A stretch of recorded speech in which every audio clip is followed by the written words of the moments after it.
Dice, yéndose David de allí, huyó a la cueva de Adulam. Y cuando sus hermanos y toda la casa de su padre lo supieron, vinieron allí a él.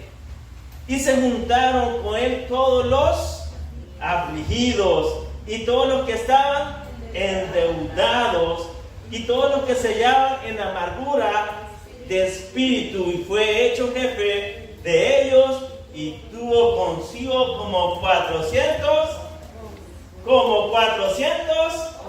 Oramos al Señor. Señor Jesús, gracias por esta hora que nos permite estar en tu casa, pudiéndote adorar, Señor.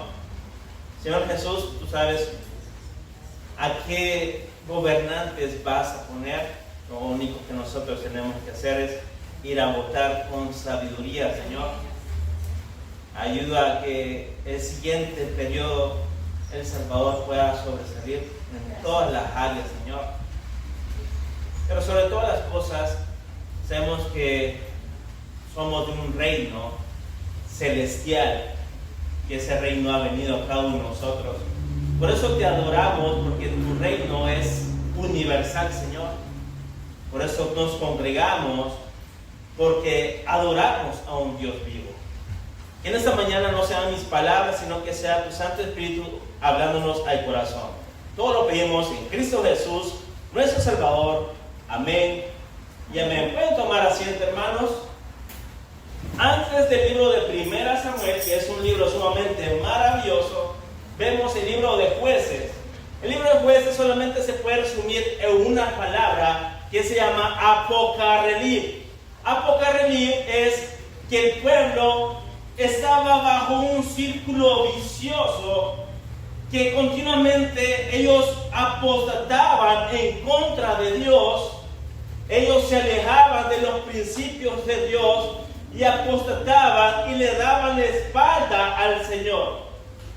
Por eso ellos apostataron y muchas veces vino el cautiverio, por lo cual los mismos filisteos son los que le daban guerra al pueblo de Israel y caían en manos de los filisteos cautivos.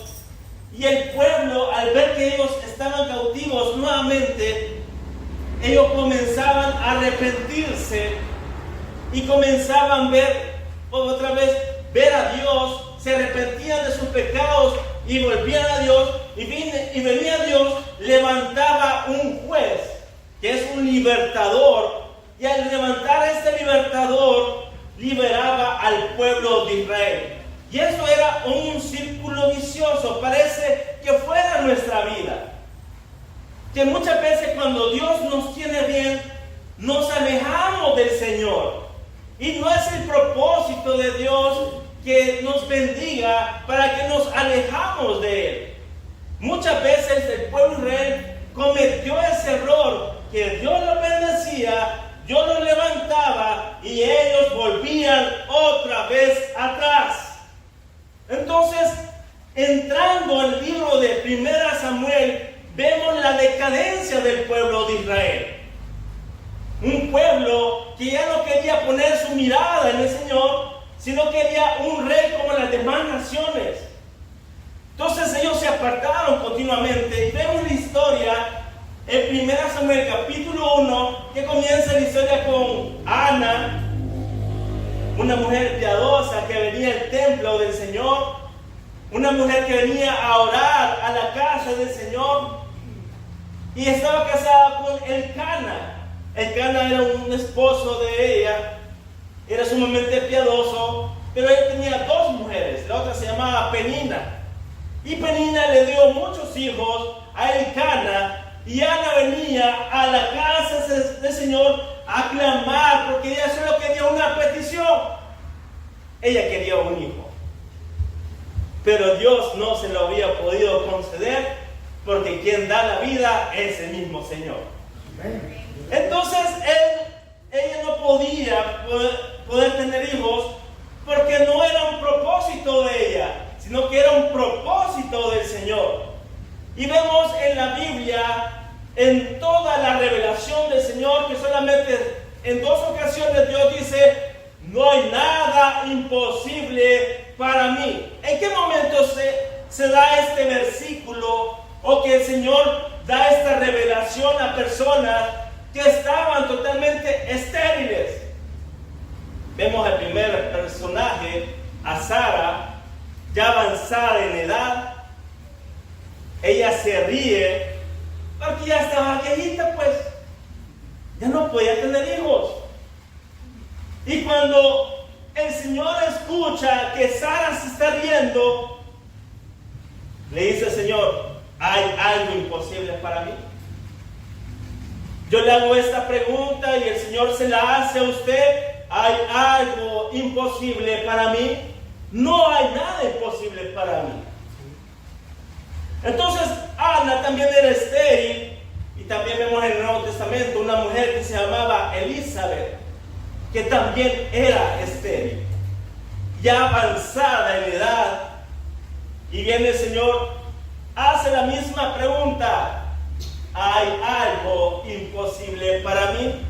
Entonces Ana solo vino a la casa del Señor con aquella petición y Dios se la escuchó. Le dijo: Señor, si me das ese hijo, te lo voy a consagrar a ti. Va a ser un hombre de Dios, y Dios se lo entrega. Estamos hablando de Samuel. Samuel fue uno de los grandes profetas de Israel. Y Samuel ministraba en la casa del Señor fielmente al Señor. Entonces, entrando en el libro de 1 Samuel, hay una situación sumamente complicada en el templo. Está el sumo sacerdote Elí, juntamente con sus hijos, Ofni y Finés, que estaban haciendo todas las cosas al revés. Tenían mal testimonio ante la sociedad.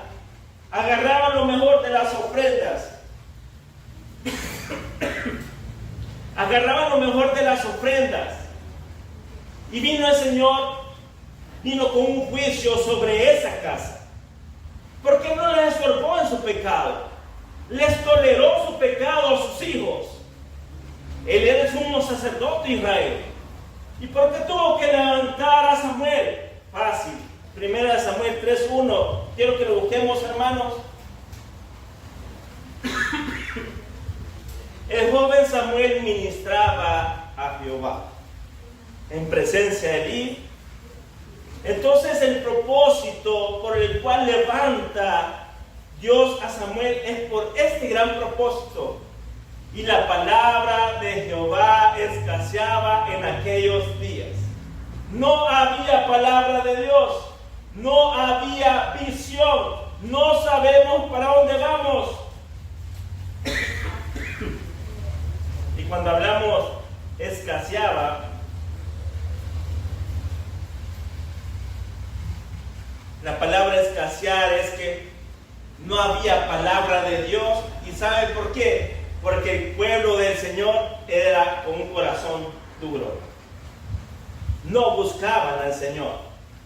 Y por eso él, cuando estaba delante de la presencia del Señor ministrando, Dios comienza a hablarle a Samuel qué es lo que tenía que hacer.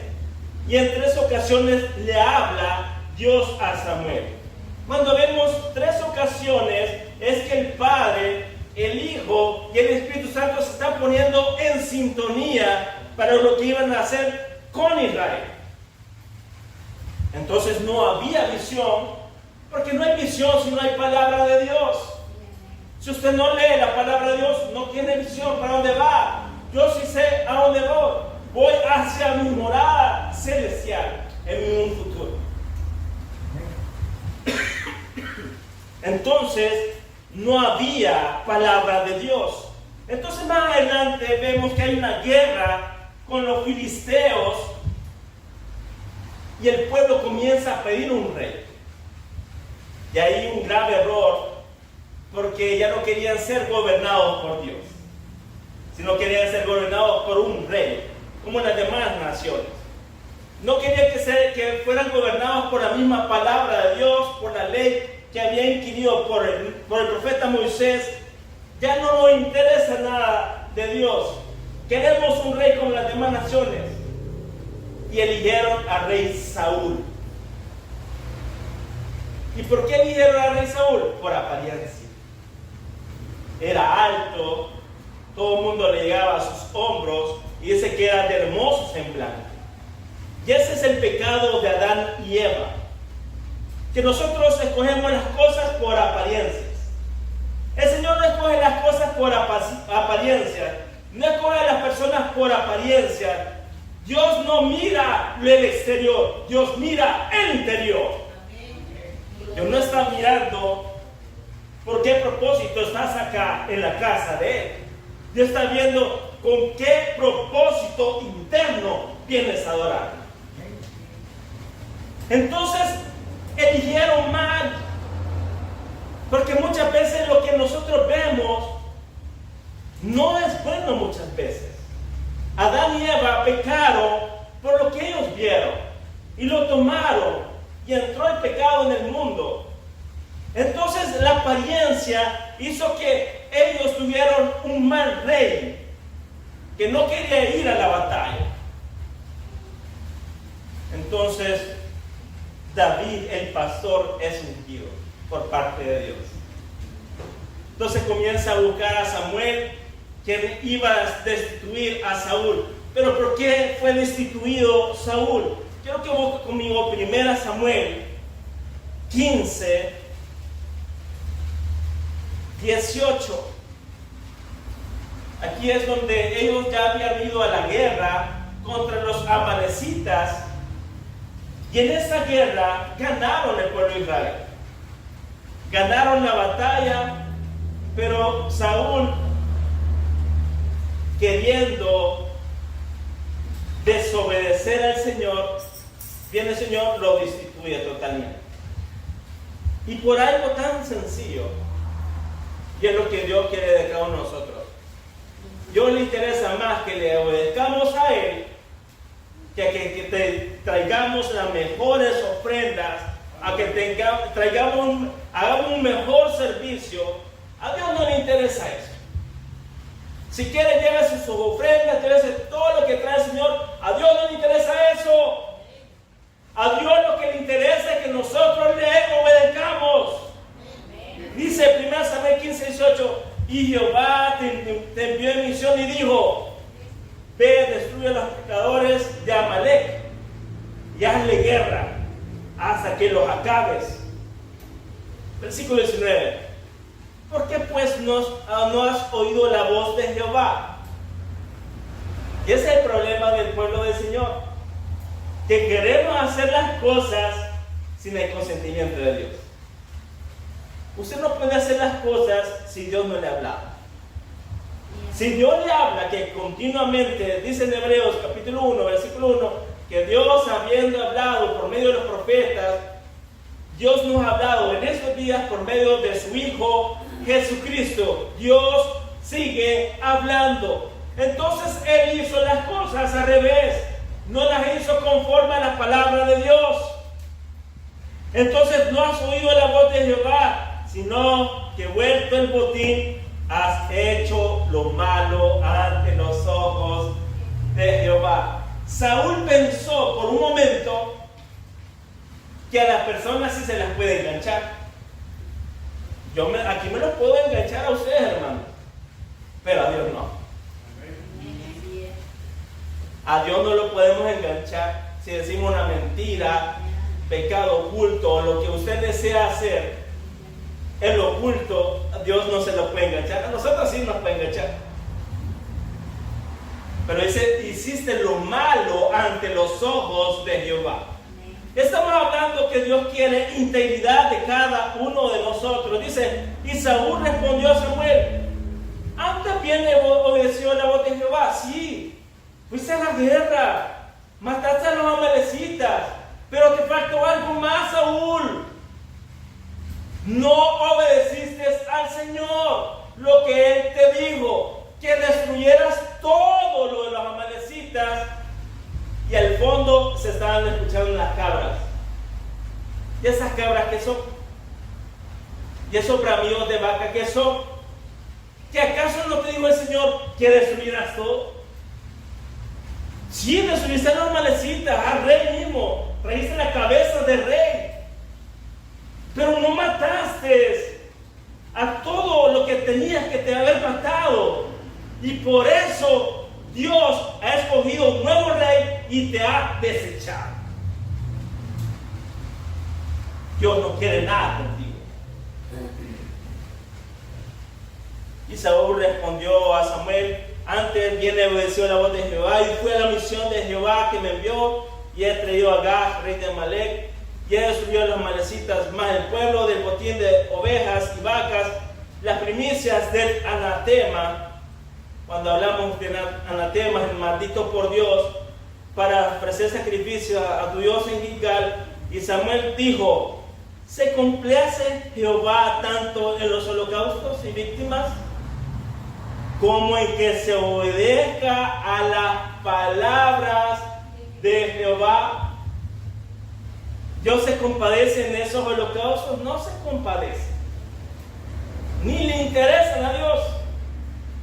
Es que muchas veces pensamos que traer un gran billetón, como dice el hermano Misael, gran billetón aquí a la ofrenda, a Dios le va a interesar eso. Es lo que menos le interesa, su dinero, hermano. O sea, dice, la grosura de carneros, porque como pecado de adivinaciones la rebelión, y como ídolos e idolatría y la obstinación, por cuanto tú desechaste la palabra de Jehová, Él también te ha desechado para que no seas rey. No quiero que seas rey, le dice el Señor a Saúl. No me interesa. Puedes escoger. En ese tiempo que estaban escogiendo al rey, todavía no era el tiempo, pero el pueblo insistió. Pero llegó el tiempo donde verdaderamente Dios escogió al futuro rey de Israel. El futuro rey de Israel fue lo máximo en todo el reinado de Israel. No se ha levantado un rey como el rey David. Tanto así que se menciona en todos los libros de 1 Samuel, 2 Samuel, 1 Reyes, 2 Reyes, 1 de Crónicas, 2 de Crónicas, todo el profetismo de parte de los profetas mayores y menores, todos mencionan a David. Que no ha habido un rey como David, ni antes ni después. Ni el mismo Salomón era mejor que David, su hijo. Entonces, Saúl tiene celos porque David derrotó lo imposible. En este año tenemos que derrotar los imposibles, hermanos. Derrotó al gigante. Vemos aquella imagen que está allá al fondo, donde está David con la onda y derriba al gigante, porque David le dio 5 piedrecitas, solo 5, y solo con una derribó al gigante. Entonces, ¿para qué están las otras 4 piedras? Porque si vienen otros gigantes, pueden tener 4 piedras para así derribando gigantes. Y no es en mi nombre, hermanos, es en el nombre de Jehová, Jehová de los ejércitos, a quien tú has desafiado al gigante. No es en mi nombre. Nosotros pensamos que nosotros derribamos los gigantes. No somos nosotros, es el mismo Señor. Entonces, en 1 Samuel 18:6 nos vamos a ir adelantando. Vino Saúl, tenía celos y lo quería matar a David. 1 Samuel 18:6, lo tenemos, hermanos. Aconteció que cuando volvían ellos, cuando volvió de matar al filisteo, mire todas las mujeres del pueblo, salieron las mujeres de todas las ciudades de Israel cantando y danzando para recibir al rey Saúl, con panderos, con cánticos de alegría y con instrumentos de música, y cantaban las mujeres que danzaban y decían: Saúl hirió a sus miles, sí, miles, Pero miren lo que le cantan las mujeres a David. Y David a sus 10,000 estaban minimizando a Saúl, y ahí le estaban minimizando ¿el qué? El ego. A uno cuando le quieren destruir el ego es donde se pone enojado, ¿verdad, hermanos? Si a uno le dicen las verdades en la cara, sí duele. Pero humildad es aceptar los errores. Entonces ahí le estaban destruyendo el ego a todas las mujeres a Saúl, y estaban exaltando ¿a quién? A David. Amén. Hermanos, hay un principio espiritual acá. David, para destruir al gigante, él era amigo de Dios. Él era un adorador de Dios. Era el mejor salmista de todo Israel. Él mataba leones, elefantes, todo lo que le ponían enfrente a David, él lo destruía. ¿Y a dónde salió esa destreza? Del mismo Señor. Entonces, ¿por qué él derrotó al gigante? Porque no confiaba en sus fuerzas. No dependía de sus fuerzas. Dependía de la fuerza del Señor. Entonces, para derribar el gigante, ¿qué necesitas? Ser íntimo del Señor. Ser íntimo del Señor. Ahora nos vamos a 1 Samuel 22:1. Comenzamos con carrera para conocer por qué él se fue a la cueva de Adulam. Y mire quiénes son los que vinieron a la cueva de Adulam, a este refugio donde David pasó 1 año 4 meses. Y compone 3 salmos sumamente hermosos que ya los vamos a ver, que es el mejor cantautor de Israel. Entonces vino a la cueva de Adulam, y mire quiénes vino. Mire 1 Samuel 22:1, ¿lo tenemos, hermanos? Yéndose luego David de ahí, huyó a la cueva de Adulam. ¿Por qué lo huyó? Porque Saúl lo quería matar. Había un pacto ya de David con Jonatán. Saúl procura matar a David. Había una amistad de David y Jonatán. Vino a Nob a esconderse donde están los sacerdotes de Amalek, pero vino aquí a esconderse. 1 Samuel 22:1 dice: yéndose luego de David ahí, huyó a la cueva de Adulam. Estamos hablando de la cueva de Adulam, ese refugio donde estuvo David 1 año 4 meses. Mire quiénes vinieron ahí. Y cuando sus hermanos y toda la casa de su padre lo supieron, vinieron ahí a él. Estaba David refugiado en la cueva de Adulam, y vino su familia a la cueva de Adulam. Estamos hablando de la familia de David. Anteriormente, David, ¿qué estaba haciendo, hermanos? Estaba siendo como un pastorcito de ovejas, cuidando las ovejas de su padre. Cuando llega Samuel a identificar quién iba a ser al que iba a ungir como rey de Israel, ninguno apareció. Vino desde el mayor hasta el menor y le dijo Samuel a Isaí, al padre de David, le dijo: ¿acaso no tienes un hijo más? Y ella estaba pastoreando las ovejas de su padre. David también es la figura como Cristo. Otro pastor grande en Israel, ¿quién fue? Moisés.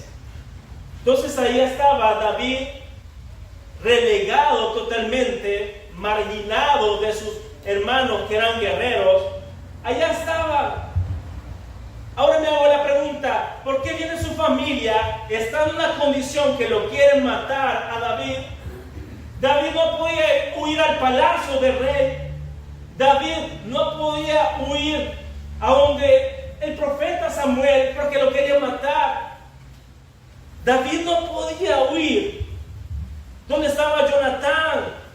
No podía ir a la casa de Jehová. Vino a esta cueva humilde para que su refugio no fuera ese lugar, sino para que su refugio fuera el Señor. Yo le hago la pregunta, hermano, ¿cuál es su refugio? ¿Dónde pasan las batallas más difíciles de su vida? ¿Y dónde usted ha dejado lo más importante? Entonces, caminaron desde Belén los hermanos y la familia de David 22 kilómetros, vinieron desde muy lejos a la cueva de Adulam. Posiblemente Adulam estaba a unos pocos kilómetros donde David había matado a Goliat. Y este fue el lugar de refugio de David. ¿Sabe cuál debe ser nuestro refugio? La casa del Señor. Sí, amén, así es. Donde aquí vamos a pasar las peores pruebas, pero hay una garantía que tenemos a Dios de nuestro lado. Y si Dios es con nosotros, ¿quién contra nosotros? En Salmo 84:10 dice: porque mejor es un día en tus atrios que 1000 fuera de ellos. No termina ahí el versículo, hermano. Dice: escogerías antes estar en la puerta de la casa de mi Dios que habitar en las moradas de maldad. Y este salmo, ¿quién lo compone? Los hijos de Coré. Coré, hubo una división allá en el desierto donde murieron y Dios los enterró vivos como 200,000 personas. Pero hubo una nueva generación de los hijos de Coré donde compusieron salmos, y esta gente amaba estar en la casa de Dios. Tenemos un gran templo, tenemos sonido, pianos, todo lo que necesitamos, lo tenemos todo, pero ayer en las 11 de la noche, imagínense cómo es de especial el Señor. Me lleva un texto de allá de Ageo, donde dice el Señor: ¿de qué sirve ese gran templo si han abandonado mi casa? ¿De qué sirven las puertas de sus atrios si no venimos al Señor? Y mire qué estaba pasando en los días de Ageo, porque habían abandonado la casa del Señor. Estamos hablando construyendo la casa del Señor. Busque conmigo Ageo capítulo 1, versículo 6. ¿Qué es lo que sucede cuando la obra de Dios se detiene? ¿Qué es lo que sucede? Sé que el libro de Ageo es complicado buscarlo, hermanos, pero se puede ir al índice para que se le sea más fácil buscarlo. Y esto es algo que me dijo Dios ayer a las 11 de la noche. No había terminado todavía el sermón porque seguía todavía orando. Y el Señor me dice: andate para Ageo, porque los hermanos de la iglesia Nueva Misericordia han dejado mi templo, lo han dejado abandonado. Ageo 1:6, ¿lo tenemos, hermano? Dice la palabra de Dios: sembráis mucho y recogéis poco. Coméis y no os saciáis. Ese parece que soy yo. Bebéis y no quedáis satisfechos. Os vestéis y no os calentáis. Y el que trabaja jornal recibe su jornal en saco roto. Trabajamos y trabajamos, y cuando nos vienen a pagar, eso parece saco roto. Yo quiero ir con mi familia a comer al Wendy's y no hay. O sea, tengo que pagar agua, luz, alquiler o lo que usted sea, y no hay nada. Voy a ver la refrigeradora y no hay nada. Y eso es lo que estaba pasando en los tiempos de Ageo. cuando habían dejado tirada la casa del Señor. Mira el versículo 7. Así ha dicho Jehová de los ejércitos: meditad sobre vuestros caminos. Versículo 8. Subid al monte y traed madera y reedificad la casa. ¿Estamos hablando de su casa, hermano? Estamos hablando de reedificar nuevamente la casa del Señor. Tu prioridad no es tu casa, es la casa del Señor.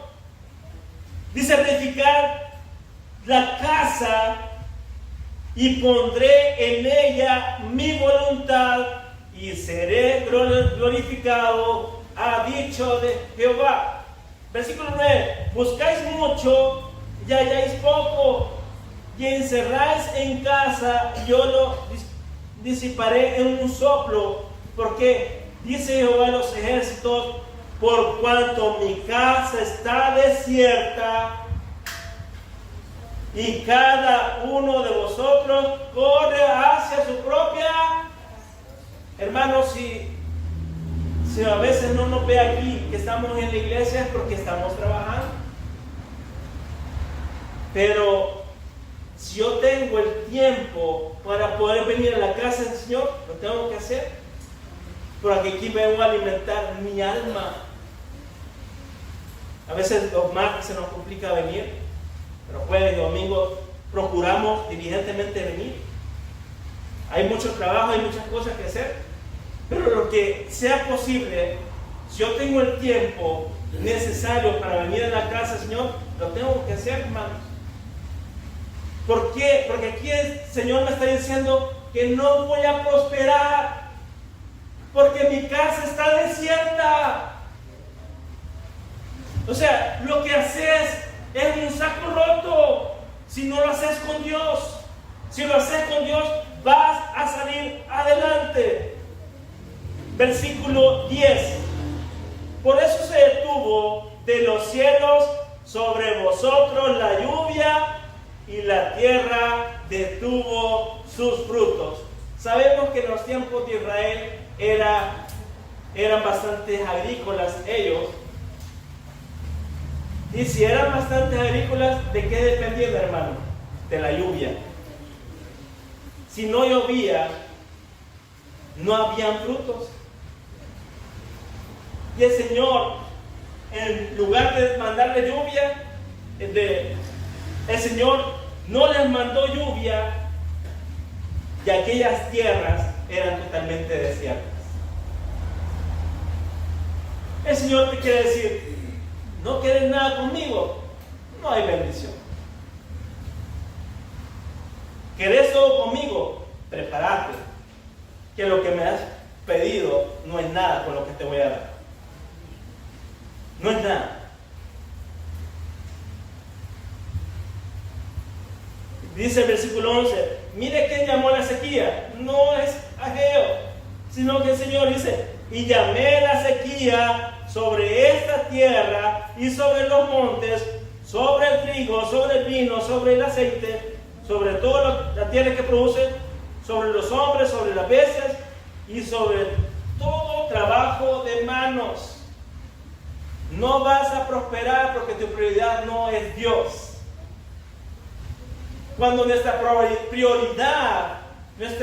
prioridad número uno es Dios, las cosas cambian. Entonces, ¿cuál es nuestro refugio? Ahora, quiero que ustedes vean a los 3 salmos que compuso David cuando estaba en la cueva de Adulam. Nos vamos al Salmo 142:5 y vamos a ver cuando él está exponiendo este salmo. Sabemos que todos los cantantes hoy en día cantan lo que ellos pasan. ¿Se acuerdan del hermano Vicente Fernández, verdad? Él cuando componía una canción era algo vivido. ¿Se recuerda aquella alabanza que dice, hablando de mujeres y traiciones? Es porque él lo había vivido. Entonces cuando el salmista David compone el Salmo 142, Salmo 57 y Salmo 34 nos habla del episodio de la cueva de Adulam, del refugio donde estuvo 1 año, 4 meses en la cueva. Y en Salmo 142:5 lo tenemos, hermanos, cuando él estaba siendo perseguido por Saúl. ¿Qué comienza a hacer el Señor a través de David? ¿Qué tiene que hacer David en ese momento en la cueva? Quiero que vea el título del Salmo 142. ¿Cómo dice, hermanos? Ajá. Yo se los leo acá. En el texto o en el título dice: petición de ayuda en medio de la prueba, masquite David, oración cuando estaba en la cueva. Entonces él compone este salmo, y en Salmo 142:5 dice: clamé a ti, oh Jehová. En el tiempo de la angustia, ¿qué debo hacer? Clamar. ¿Qué debo hacer? Adorar al Señor. Y cuando hablamos de clamar es hostigar al Señor. Clame, hermano. No va a salir si usted no clama. Y clamar no solamente es orar. Clamar es hostigar continuamente al Señor. Y aquí él depende de Dios. Dice: clamé a ti, oh Jehová. Dije: tú eres mi esperanza y mi porción en la tierra de los vivientes. Aquí la misericordia que él está pidiendo al Señor. Luego el versículo 6 dice: escucha mi clamor, porque estoy muy afligido. ¿Cómo no iba a estar David afligido si lo querían matar? Imagínense que él estaba escondido ahí en la cueva de Adulam, si como fuera un asesino serial que lo andaban buscando. Se busca, ¿cuánto se busca por David? $1 millón, por darle un ejemplo. Se busca. Y él ahí estaba clamando, dice: escucha mi clamor, porque estoy muy afligido. ¿Cómo no iba a estar afligido si lo quería matar? Yo sé que las oraciones más poderosas que se pueden hacer es en un hospital, cuando estás en una enfermedad terminal. Yo sé que las oraciones más poderosas pueden estar en una cárcel, porque ahí están de corazón esas oraciones. Pero también le tengo una buena noticia: toda oración que Dios escucha desde su santo templo también llega hacia la patria celestial. Dice: escucha mi clamor, porque estoy muy afligido. ¿Quién no?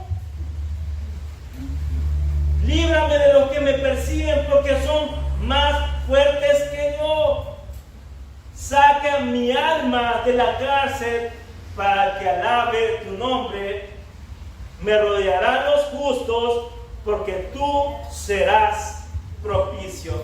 Y compone también en este episodio de la cueva de Adulam, compone uno de los salmos más hermosos, que es el Salmo 34. Y es un salmo que nosotros continuamente lo cantamos aquí en la casa del Señor. Dice: bendeciré a Jehová en todo tiempo, su alabanza estará de continuo en mi boca. En Jehová se gloriará mi alma, lo oirán los mansos y se alegrarán. Engrandecer a Jehová conmigo y exaltemos a una su nombre. Alabado sea el nombre de Jehová. Entonces, estando en las tribulaciones, comienza a alabar al Señor. Está pasando por la enfermedad, alaba. Está pasando por la escasez, alaba. Estás feliz, alaba. Estás triste, alaba. Dice: alabaré a Jehová en todo tiempo, mi alabanza estará continuo en mi boca.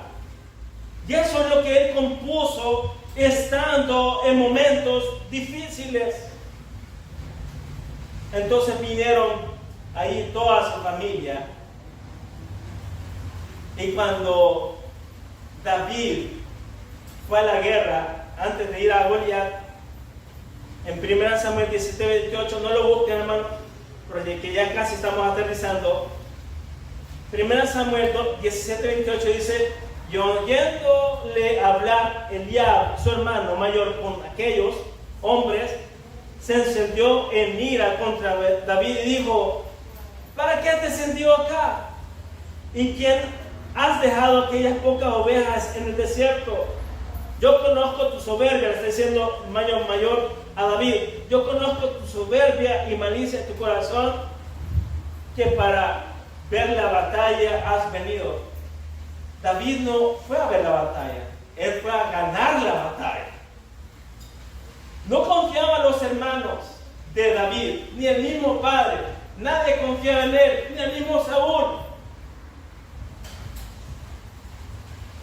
No sé si sería herejía lo que voy a decir.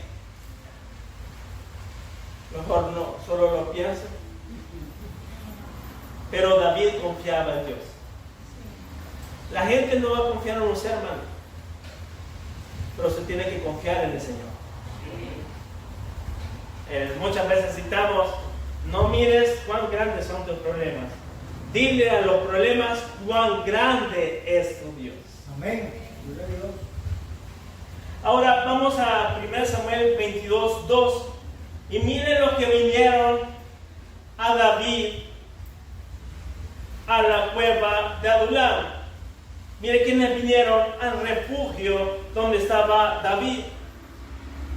Y esto parece que es mi testimonio de las personas que vinieron a David. Pareciera que es una radiografía mía de cómo vino el Señor Jesús. Y se juntaron con él todos los afligidos. ¿Quiénes estamos afligidos en esta mañana, hermanos? ¿Quiénes son los que están afligidos en esta mañana? Así yo vine a Cristo afligido, preocupado por el mañana.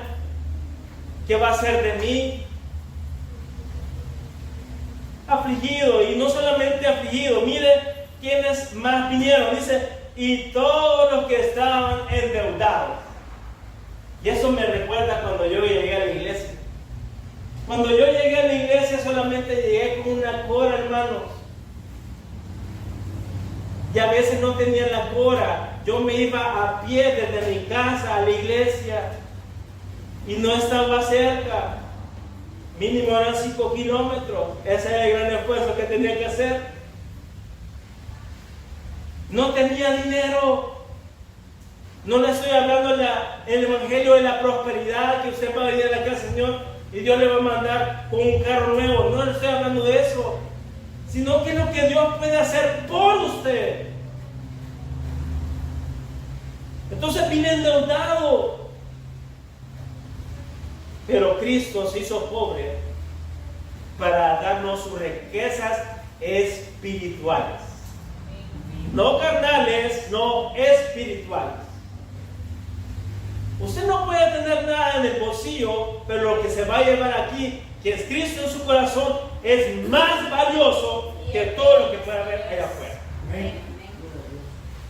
Entonces vinieron los endeudados y todos los que se hallaban en amargura de espíritu, y fue hecho jefe de ellos, y tuvo consigo como 400 hombres. Amargura de espíritu es las frustraciones. Yo a esta edad ya fuera licenciado, yo a esta edad ya tuviera un doctorado, yo a esta edad ya tuviera mi casita. Esperen, Señor, hermano. No son sus tiempos, es el tiempo de Dios. Amén, así es. Entonces venían todos los frustrados, y vino David, fue hecho líder de ellos. David, ¿qué me puede enseñar? David podía enseñarle mucho a estos afligidos, endeudados, y a amargura de espíritu. ¿Qué les podía enseñar David a ellos? Cómo adorar a Dios, cómo buscar primeramente el reino de Dios a través de la alabanza, a través de un corazón sencillo, a través de un corazón humilde. Fue hecho jefe de ellos. Y estos 400 después se multiplicaron en 600, luego llegaron a ser los valientes de David. Hombres guerreros que daban todo por David, iban a la guerra, y mire cómo era un valiente de David. Busque conmigo 2 de Samuel 23:8. Estamos hablando de estos hombres que eran normales, que estaban endeudados, afligidos, frustrados, llegaron a ser grandes hombres de Dios. Porque Dios no solamente llamó a David, también llamó a esos 400 hombres a ser personas normales, a personas extraordinariamente guerreras.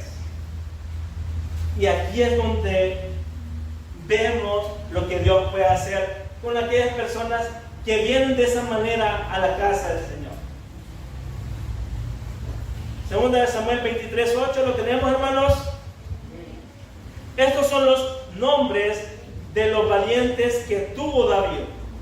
¿A dónde los entrenó David? En la cueva de Adullam. A ser guerreros, a que derriben gigantes. Dice, estos son los nombres de los valientes de David: José Basebet, el Tacmonita, principal de los capitanes. Este era Adino el Esnita, que mató a 800 hombres en una ocasión. No mató 10, 15, 20 guerreros, mató a 800 hombres. Eran hombres de guerra, que los pueblos vecinos le tenían miedo a estos hombres. No eran cualquier persona. Y eso es lo que hace Cristo en la vida de nosotros. Sabemos que Dios vino y escogió lo más vil del mundo para avergonzar a los más sabios. Ese fue un hombre. Veamos el versículo 9. Después de este, Eleazar, hijo de Dodo, Ahoita, uno de los 3 valientes que estaban con David, desafiaron a los filisteos que se habían reunido allí para la batalla, y se habían alejado los hombres de Israel. Versículo 10. Este se levantó e hirió a los filisteos hasta que su mano se cansó y quedó pegada su mano a la espada. Imagínense que este guerrero estaba matando y matando y matando y matando y matando. Llegó un momento que la espada se le quedó pegada en la mano. ¿Y cuál es esa espada que usted tiene que tener siempre en la mano? La palabra de Dios. No soltarla, siempre tenerla. Es la armadura de Dios con la que tiene que pelear día tras día. No se me mueva de la casa de Dios. David creó guerreros como él.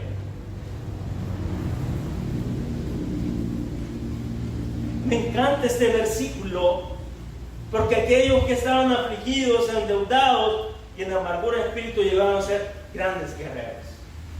Y eso es lo que Dios quiere, que nosotros seamos soldados de Jesucristo. Y lo voy a leer otra vez. Este se levantó y hirió a los filisteos hasta que su mano se cansó y quedó pegada su mano a la espada. Aquel día Jehová dio una gran victoria. No soy yo, hermanos, es Dios. Pensaba que es en mi fuerza, no estaría yo acá frente a ustedes. No es en mi fuerza. Una vez conocí a un pastor ya bien anciano, estaba haciendo unos bautismos y me gustó lo que él dijo. Esa vez había viajado a Colombia y no sé cómo fui a parar a esa iglesia. Me gustó lo que él dijo, pero no la doctrina de esa iglesia, porque era iglesia en la prosperidad y uno de mis mejores amigos ahí se estaba congregando. Entonces comenzó a poner a todos los que se iban a bautizar y les dijo: ustedes van a hacer una gran revolución en Colombia. Lo que están ahí, ustedes van a hacer una gran revolución. Pero lo que me gustó lo que dijo es que nosotros, cuando estamos en el Espíritu, no somos iguales. Si usted está lleno del Espíritu Santo, usted no va a ser igual. Tengo que menguar esta carne para que él crezca. Y le dejo estas palabras a usted en esta mañana, hermano. Si usted anda en el Espíritu Santo, usted no va a ser igual. Al momento de atender a su esposa, a sus hijos, a sus niños, no va a ser igual. Porque todas las cosas las va a hacer en el Espíritu. Y todas las cosas que hagan en el Espíritu Santo llevan fruto. Sé que estar ante ustedes es complicado, pero no es en mi fuerza, hermano, sino que son las fuerzas del Señor.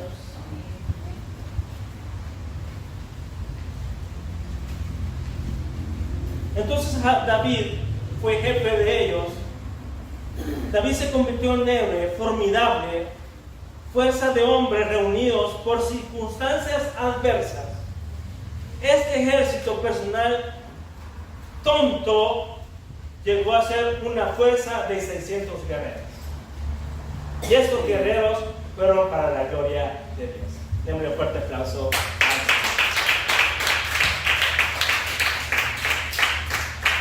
Muchas gracias, Señor Jesús. Sabemos que nuestras fuerzas, eso sería imposible, Señor. Lo hacemos en tu fuerza, Padre.